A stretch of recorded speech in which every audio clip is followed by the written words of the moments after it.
Hi everyone, my name is Allan and we're here talking about healthcare issues for the gay community, and I thought I would speak to you today in particular about mental health care. Now that's a very, very broad subject, so I'm just going to touch on a couple of things.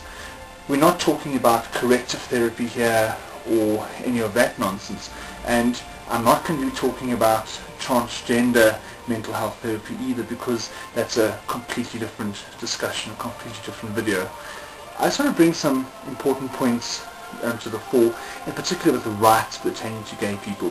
One of the things you must understand is that the American Association of Psychiatrists only removed homosexuality as a mental disorder in 1973, and they also at that stage declassified homosexuality from the manual, the Diagnostic and Statistical Manual, in 1973. And of course that changed the whole outlook on how we see homosexuality. But up until 30 years ago, homosexuality was considered a mental illness, mental disease. And today, still in many countries around the world, homosexuality is still considered a mental disease, a mental disorder. What is interesting in respect to rights concerning gay people is that there has been so much attention paid to hate crime and issues with equality, but when it comes to mental health issues, just mental health as a whole is seen as a taboo. But we need to look very specifically at what mental health is. And mental health, in the gay community, it comes all the way down to basic counselling, the whole process of coming out, the need to speak to a counsellor, the need to speak to somebody who can help deal with the issues concerning it. It also deals with abuse, both physical, mental, sexual abuse, and of course what really is of concern in our community today, and that is substance abuse. And all these fall under the umbrella of mental health care issues. So I'm a bit concerned about that, I see it on a daily basis, and it really worries me. We have, the last couple of years, the Matthew Shepherd Foundation has done fantastic work in eradicating hate and of course crimes of hate in the United States.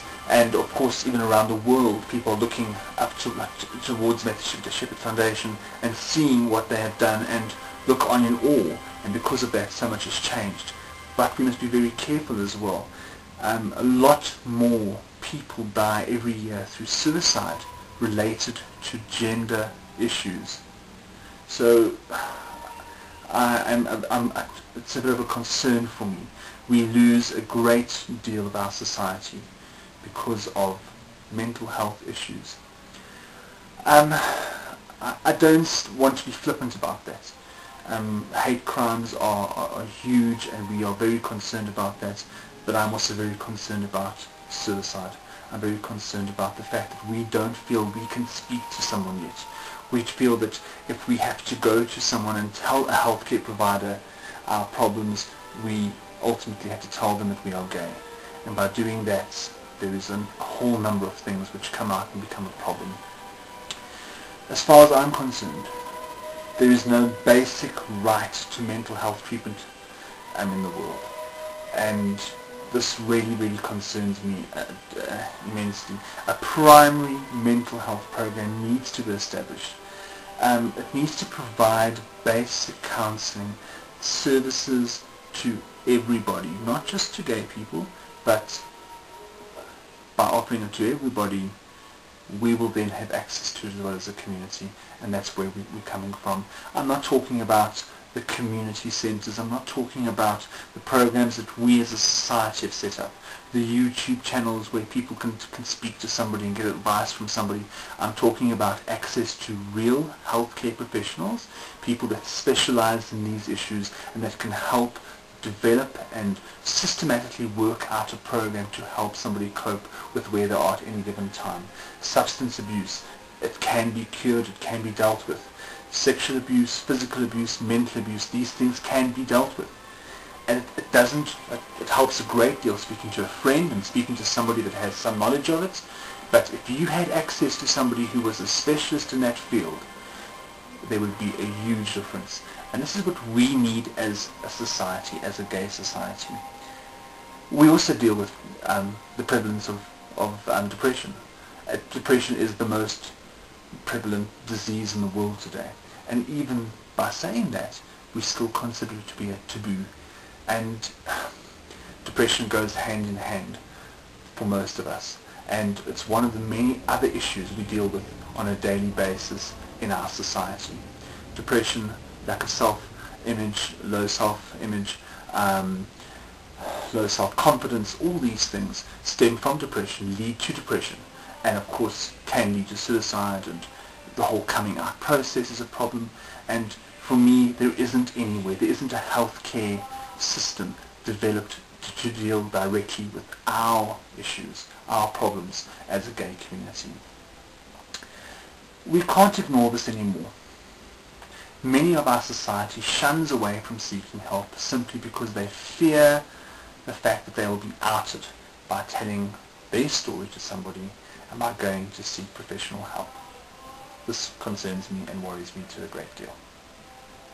After all this discussion today, I really don't have any solid answers or solid solutions for this, except that we as a society need to stand together, continue standing together to help each other through programs like YouTube, where we offer help to each other. And we need to continue doing this. We need to work in our community. We need to volunteer at GLBT centres where we can help people. But it needs to go beyond that. Our governments, the world governments, need to come together. They need to realize that there is a need for a primary healthcare plan that deals with mental health care. One that is not only accessible to the gay community, but one which the gay community has access to. And by doing that, we'll be able to solve the solutions that many of our young members of our society, and not just young members, all the members of our society, face on a daily basis. So I ask you to please continue being there for each other, and let's help each other. Let's try to continue coming together as a society, and by doing that, let's see if we can't help somebody out there. As a whole, our society has many problems, and I don't want us to ignore the mental health care problem anymore either. So please, let's think about this, and let's see what we can do about it. Thank you very much for listening, and it's been a pleasure being a mystery guest on the Flannel Panel, and stay awesome. Thank you. Bye-bye.